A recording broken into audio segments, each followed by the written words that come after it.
Tahukah kamu, pasar tidak hanya terjadi ketika penjual dan pembeli bertemu secara langsung, tetapi pasar juga bisa diwujudkan dengan komunikasi jarak jauh antara penjual dengan pembeli, asalkan bisa dirasakan peran dari pasar itu sendiri. Apa ya pengertian dan peran dari pasar?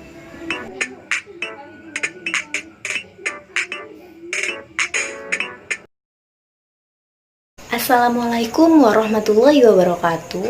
Halo anak-anakku semuanya, apa kabar? Baik-baik ya, meski berada di tengah pandemi ini. Ibu harap kalian semua sehat-sehat dan tetap semangat sekolahnya, meskipun pembelajaran kita kali ini dengan daring ya. Agar materi pembelajaran dapat tersampaikan dengan baik, pastikan tidak ada hal yang mengganggu ya, dan matikan notifikasi handphone kalian, kemudian dengarkan video ini baik-baik. Pada kesempatan kali ini, kita akan mempelajari tentang pasar dan peran pasar dalam perekonomian. Adapun tujuan yang ingin dicapai dalam pertemuan kali ini yaitu 1.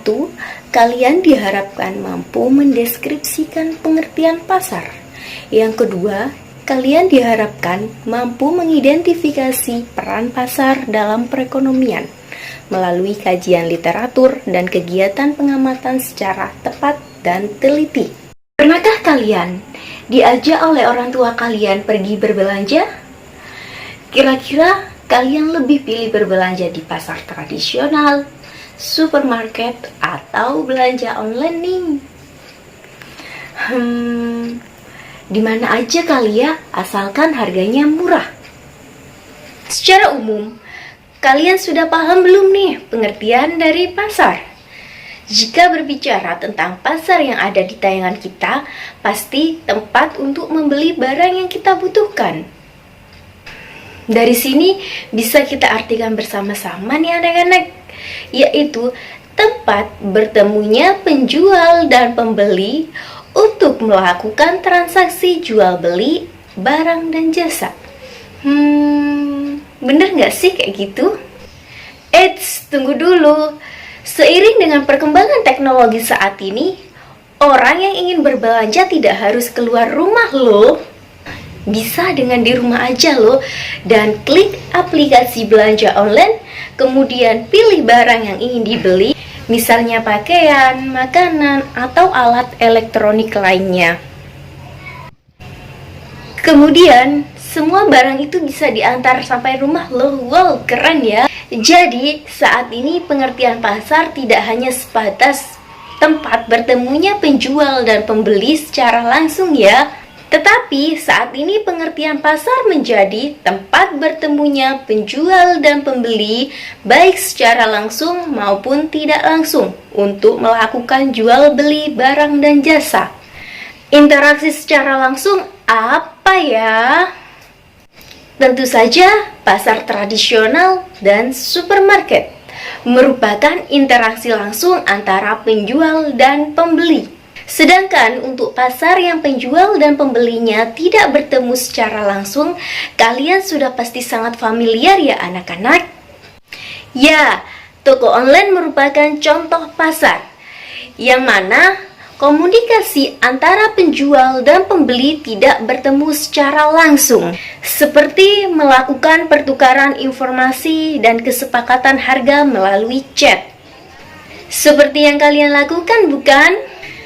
Sampai sini jelas ya anak-anak kalau toko online merupakan contoh dari pasar, meskipun komunikasi antara penjual dan pembeli tidak secara langsung, asalkan memenuhi syarat terjadinya pasar. Tahukah kalian apa sih syarat pasar itu? Syarat pasar itu ada 4. Yang pertama, ada barang dan jasa yang diperjualbelikan. Kemudian yang kedua, ada penjual. Dan yang ketiga, ada pembeli. Dan yang keempat, ada kesepakatan harga antara penjual dan pembeli. Nah, kalian semua sudah sangat paham ya tentang pengertian dari pasar. Selanjutnya, kita akan bahas nih apa aja peran pasar dalam perekonomian. Pasar memiliki 3 peran dalam perekonomian. Apa aja ya anak-anak? Yang pertama, pasar sebagai sarana distribusi. Kok bisa sih? Karena pasar di dalamnya ada penjual yang menjual barang dan ada pembeli yang membeli barang. Dengan demikian akan ada pertukaran barang dari produsen ke konsumen. Peran pasar dalam perekonomian yang kedua adalah sebagai sarana pembentuk harga. Kira-kira maksudnya gimana ya? Nah, maksudnya begini anak-anak. Maksudnya, jika pembeli bertemu dengan penjual dan melakukan tawar-menawar, maka akan mencapai suatu kesepakatan hingga terbentuklah harga.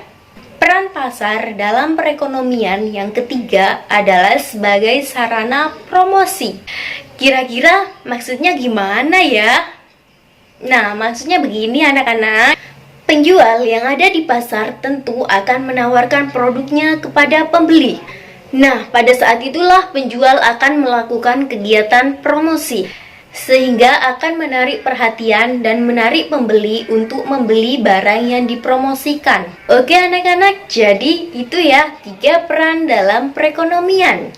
Nah anak-anak, pasti kalian sudah lebih paham ya terkait dengan pengertian pasar, yaitu tempat bertemunya penjual dan pembeli baik secara langsung maupun tidak langsung untuk melakukan jual beli barang dan jasa. Selain itu, kalian sudah pasti mengetahui apa sih peran pasar dalam perekonomian?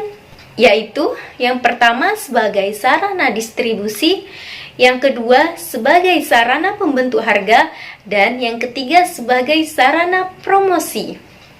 Selanjutnya anak-anak, agar kalian lebih memahami materi yang sudah kalian pelajari melalui video ini, Ibu akan berikan kalian tugas melalui Google Classroom kita ya. Soalnya kayak gini. Yang sudah Ibu upload, nanti ada gambar yang menunjukkan pusat perbelanjaan akan memberikan potongan harga atau diskon pada produk yang ingin dijualnya. Kemudian pertanyaannya adalah, menurut kalian yang ditunjukkan oleh pusat perbelanjaan ini merupakan peran pasar yang mana? Berikan penjelasannya ya. Kalian bisa mengerjakan di kolom komentar yang sudah Ibu contohkan ya.